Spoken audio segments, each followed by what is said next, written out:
What's up, everybody, and welcome to ITG Daily, the show that brings you the hottest in gaming news. I'm Drew Bosley. You can find me on Twitter at ArtisticGamer28, and that's the one, the only Scott Savage. You can find him on Twitter at Savage. Scott, what's going on, buddy?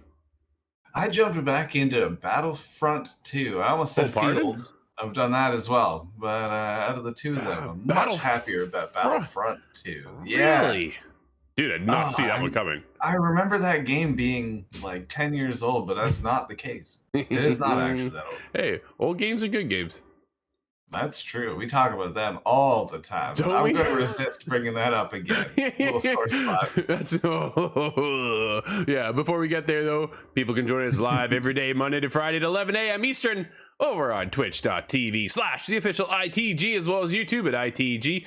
But if you can't join us live there, it hits up later inside the game.ca podcast services and TV streaming networks around the globe. Scott, today's show is a hot one. There's more on the horizon. Yeah, I did. Yeah, didn't see this one coming. A Horizon Zero Dawn remaster and a new multiplayer game in the works over at Guerilla Games. Not to be done there, though. We could also be getting some Horizon Forbidden West DLC and some rather big leaks from Sony on their upcoming games. Dude, it's a hot show today. Oh, man. It's a good one. So let's get going. A Horizon Zero Dawn remaster and a new multiplayer game reportedly in the works for PS5. This comes from Dennis Price over at Console Creatures. Dude, a lot of negative Twitter posts coming around with this Horizon Zero Dawn remastered opportunity posting stuff. A lot of people not very happy about it. A lot of comparisons and new games. Should they have a remaster already? You know, can't wait for the Elden Ring remaster. The jokes are flying. Oh, they're everywhere, right? That's a lot of people are not all that impressed with another one coming down the pipeline, which is unfortunate because we've seen remasters get such a new uplift, especially with The Last of Us Part 1 remastered. Dude, that was remade from the ground up, and it's incredible to see how far that has come.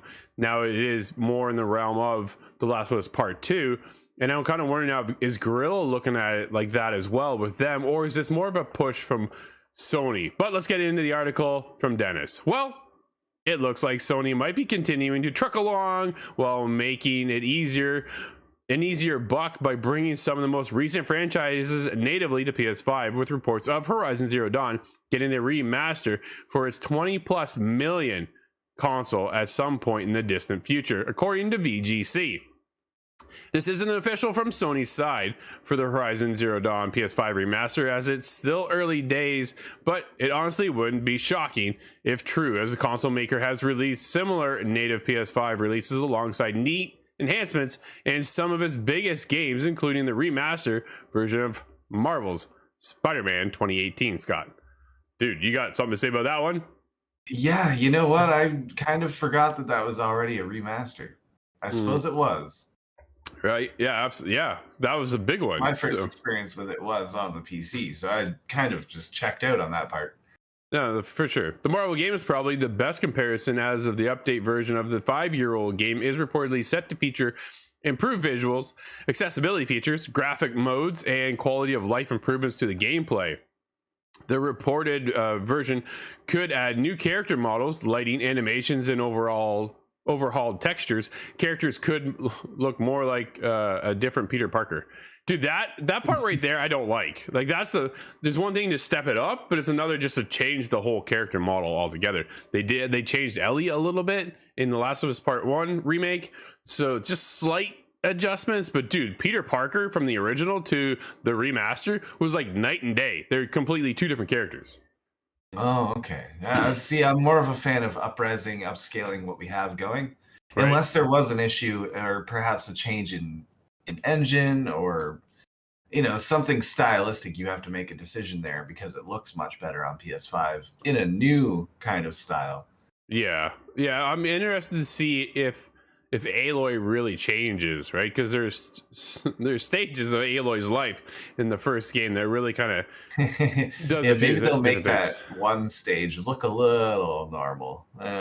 Maybe that was something that stood out to me on my first play of that game. The initial news got a lot of flack online, as it's first reported as a remake via MP First, but VGC's sources thankfully are making it sound like a remaster instead of a remake. So, Scott, we always talk about it here, remake versus remaster. In this case, is it really necessary to remake the game versus a remaster of the game? It's really, for myself, I'm not quite certain what I would prefer, really, because it's not terribly old game. So does it make sense to remaster it? Is there really a big enough step up from last console generation to this one that you can really make that expressed well? Or does it deserve a remake because there's just not a whole lot you can change without drastic changes? Right, and that's what they did with The Last of Us Part 1. Dude, like, it was a remake from the ground up. Textures, environment, gameplay, like, everything was redone. And, like, when I jumped back in, dude, that was incredible. Steve plowed right through the game. I played half of the original and then went into the DLC, wrapped that up. I never finished the DLC back in the day, so it was nice to get in there. And I was like, "Whoa, man, that makes it was really, really good." So to see that kind of come around and get into this now, I honestly don't think we need a remaster. If you want to up-res some things and tweak a couple gameplay mechanics, sure. But Scott, this isn't the only thing that's on the dock, as Horizon Games Sony is reportedly working on, as VGC has also reported that Guerilla Games, presumed to be the main developer anyway, is developing a multiplayer game for PC and PS5 that's set to expand the Horizon series. The title might be part of Sony's plan to release 10 service games from PlayStation Studios by March 2026. Scott, 4 years away. Okay. 10 games in 4 years, man. Woo, we're going to be busy, Scott. Now, is this multiplayer going to be like The Last of Us multiplayer, though? That's what I'm worried. Are we going to hear about it and then disappear nothing for 2 years? Yeah. Right? Well, so all this right now is rumors and speculations, so take it with a grain of salt. Nothing is official out of Sony. I'm really curious to see what they would do in the realm of a multiplayer experience. Is it PvP? Is it PvE? Yeah. Is it a combination of the two, right? Like Ghost of Tsushima launched their multiplayer aspect called Legends, and it had a 2-player co-op story mode. Bit of a hard mode, was it? Or was it a full... Well, that was the other side of it, right? So there's 2 game modes. There's one that was a story mode that you can play with a co-op partner, and then there was a horde mode experience where you can play up to 3 other friends, yourself and 3 others. So for a party of 4, not 3, Scott, 4. That's really cool, right, dude? And it was a blast. I played it. Here's the thing: I went back into it the other day, downloaded the game, re-downloaded the game, and I looked, I was like level 90 or 80 or so. Dude, I put my time in, right? and it wanted me to start the tutorial and started me right from scratch. I lost everything. And I was like, yo, what happened here? I was pretty heartbroken. Hey, that's what happened to my friend Brian with Rainbow Six, and that's why he's never played it since. Oh, well, man, when you lose all that, right? Dude, I spent hours into that thing. But I wonder what they can do if they talk with Sucker Punch. Will they kind of form something to kind of build off of what Ghost of Tsushima Legends turned out to be? Because if we can get something in that, dude, fighting hordes of machines and stuff would be fun. Oh, that would be great. But I'm thinking of 2 different modes, and I've seen people talking online about the one already. Okay. A horde mode would be really fun for myself because I'm a trapper. I like setting up the traps. We have to defend this hill. That would be a lot of fun for me. Yeah, absolutely. But what could be even more successful is what people have been talking about, a Monster Hunter like experience. Do we gang up and take on something that's just astronomically big? You know, think of Shadow of the Colossus, but it's all machinery and multiplayer. Oh, yeah. Okay, so we're gonna circle back to this subject here in a little bit. Okay, so keep this in the back of your mind because we're gonna be talking about it here in a second. Right after Horizon Forbidden West actor appears to tease DLC plans in since deleted tweet, Scott. This comes from Tom Ivan. West. Oh man, yeah. This comes from Tom Ivan over at VGC. The actor who plays the character Silence in the Horizon series recently revealed he was doing motion capture work for the PlayStation sequel, which released earlier this year. Quote, hard at work in a session for Horizon Forbidden West, end quote, Reddick tweeted. While the message has since been deleted, images of Reddick's tweet and video which accompanied it can be still viewed online. The Horizon Forbidden West was released on PS4 and PS5 back in February. It is currently still to this day, Scott, my game of the year so far. God of War Ragnarok, though, just around the corner. We'll see if that changes things up. The game's predecessor, Horizon Zero Dawn, was released in February 2017 and received its one and only expansion, The Frozen Wilds, in November. So to be surprised for DLC for Horizon Forbidden West, I am not. I was actually really hopeful we would get something. And dude, I gotta go back and platinum this game. I haven't done it yet, and I gotta do it. Just due to the commercial success, it absolutely sold like gangbusters. It doesn't surprise me that there's DLC. I thought perhaps it would be a little bit too soon for that, but looking back in time, Horizon Zero Dawn, Frozen Wilds came out in the same year, so it is more than possible. At this point, you want to keep your community and players involved within the world, right? The Horizon Forbidden West is such a beautiful and stunning. Like my brother and I were kind of talking about what's the best looking game, because I brought up Red Dead Online yesterday, and he's like, yo, yeah, but Horizon, I'm like, yeah, you got a good point. like Horizon Forbidden West is fantastic as well.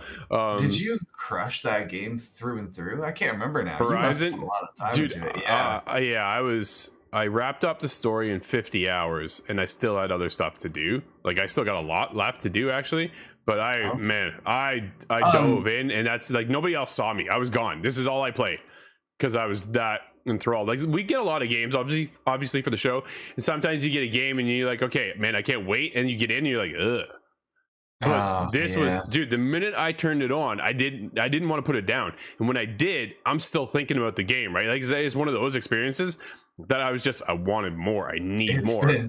So it's been a year and several months of me thinking about Metroid Dread still. That was one where I knew I had to calculate when I was going to sit down and play it, because I knew it was going to steal me away. Right? So Brad hits us up. Would you consider that breaking NDA?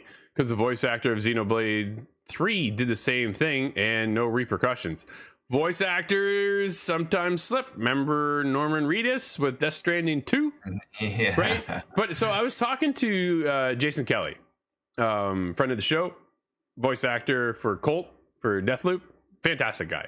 And I've finally experienced Deathloop. That is great working. Yeah, absolutely. So talking to him, he says it's one thing to let it slip, because really, what does it hurt in the grand scheme of things, right? It kind of builds up a little bit of hype, doesn't it? Because all of a sudden now we're talking about it, we're excited. Like, dude, I cannot wait. You want to give me DLC? Absolutely. Silas is back. I'm like, yo, what? I just want more. I want more. I want to know. I want it like everybody's. Problem though. It feels kind of, that's a similar argument that leakers would post. Data miners, they would offer the same kind of excuse, and they're correct. They're not wrong, fair. But at the same time, it does deflate in certain scenarios. Well, here, sales. So the other side of it is right. Brad, I think maybe he slipped. And that happens. It happens often with voice actors, especially if you're excited about a new project or something like that. I can see it happening. Dude, he's probably pumped. He's back working on more Horizon content. Like, who wouldn't be excited to talk about it, right? But the other side of it is PlayStation and Sony themselves, and Guerilla Games and the marketing team over there have started forming their PR buildup, their marketing plan to announce this, and then all of a sudden Reddit goes, by the way, I'm back. That kind of just like, it puts a damper on everybody at the studio, everybody that's working on things. So it has some repercussions. Did he break NDA? Don't know, right? We really don't know. But it has probably hurt the team that he did let us slip that he's back in the studio. I think it's really up to star power. How much star power do you have? Can you get away with it? Sure. If David Hayter, dropped a tweet going, Colonel, that'd be it. Everybody would just lose their mind. It'd be absolutely positive. But that doesn't work in all scenarios. Oh, that was... Yeah, there it is. I had to mention it. Way to go. That's it. All right. I lasted, 13 minutes? Yeah. Speaking of leaks, though, Scott, here comes another rumor. A list of upcoming games from Sony seem to have leaked. Cites unannounced titles from Guerrilla, Kojima Productions, Fire Sprite, and more. Dude, there is a list here? Oh, boy. Yeah, it's comes from David over at PSU. It seems... there's a leaky faucet somewhere in Sony. Has a list of unannounced titles to come from Sony Interactive Entertainment seems to have leaked online. This could also potentially be some sort, the same website of Gametsu. Dude, why do I always do this? Gamitsu, right? Gamatsu. I was close. So, as it referenced the list of titles in its report on the Horizon remake rumors, practically every game mentioned in is only referred to by a code name. So if you don't know, right, when they're talking about the game internally, it doesn't have its true name yet. They always give a code name, so if it does leak, people don't quite know exactly what's going on. So yeah, video games, consoles, all the like. Remember the Nintendo Revolution. Yep. Though there are known titles on the list, such as Sackboy coming to PC, and ports we've heard of before, like the all but confirmed Returnal coming to PC. Scott, you're gonna be looking forward to that one, man. However, I am. For the titles coming from Kojima Production, Fire Sprite, Sumo Digital, Ballistic Moon, and London Studio, code names are used all around. So, you ready? Here's the list. Getting back into it, it's Guerrilla Games, Scott, Horizon Forbidden West DLC, Horizon Zero Dawn PS5 remaster, Horizon Forbidden West PC port. Oh, there we go. And a Horizon Online multiplayer games as a service title for PS5 and PC. That's to get started, Scott. That's a big start right there, especially if that's all Guerrilla. Dude, how big is that studio then? They must have really grown with... I know they've expanded since Forbidden West was started, but man, that really takes everything to that other level, right? When you're talking about all these games, how far out are some of these games? This must be several years out, if that's to be believed. Yeah. If Horizon Zero Dawn is getting remastered, wouldn't you give that to Bluepoint, who's already a part of the PlayStation family? If you trust Bluepoint with it, absolutely, I would. Mm-hmm. Oh, certainly with what they did with Demon Souls. That was. Man, amazing. Fantastic. Right? Oh, Bloodborne PC when I have to do it. I have to say the hashtag. Yeah. Yep. So others, Fire Sprite, game called Heartbreak, codename. PS5, PS4 survival horror game. Okay. Fire Sprite was brought over for, as far as I knew, VR stuff. Oh, right? PSVR 2 on the horizon. Yeah, exactly. Sumo I may Digital. have to borrow your hardware. Sumo Digital, their most recent game, Scott, one I loved and watched kind of perish in front of our eyes, was Hood Outlaws and Legends that they worked on. Their game is called Carbon. It's on PS5. It's an open world multiplayer game. Curious to see what that's all about, right? Lucid Games, they made Destruction All Stars and Switchblade. To be honest, not well received. I'm not familiar with Switchblade. It's another car battle kind of experience. Their game's called Red Star. It's PS5. It's another vehicle combat multiplayer experience. Dude, Destruction All Stars, I don't think really hit that well either. Like, it came and went. No. It was one of those things. That was a flash and gone. Yeah, absolutely. Kojima Productions could be the sequel to Death Stranding 2. His game is called Ocean. It's PS5 and open world. Death Stranding 2. I'm calling it delivery simulator. You have a vehicle now. No, that's reductionist. But Ballistic Moon. Their game's called Bates. It's a PS5 PC survival horror game. And then London Studio, who made Blood and Truth VR experience called Camden, is on PS5 PC, and it's a games as service multiplayer experience. So this apparently the link is no longer available on 4chan posts, but that's the information we've been able to kind of scoop up for now as to what's happening over on Sony's future. Dude, the future looks good, man. Can be honest. Yeah, even if these are embellishments or just wishful thinking, you know that Sony still has a lot coming out. There's going to be no shortage of good games. Not at all, man. But the multiplayer aspect, right? If we can get a Monster Hunter experience for that world, that makes total sense, dude. To go out with friends.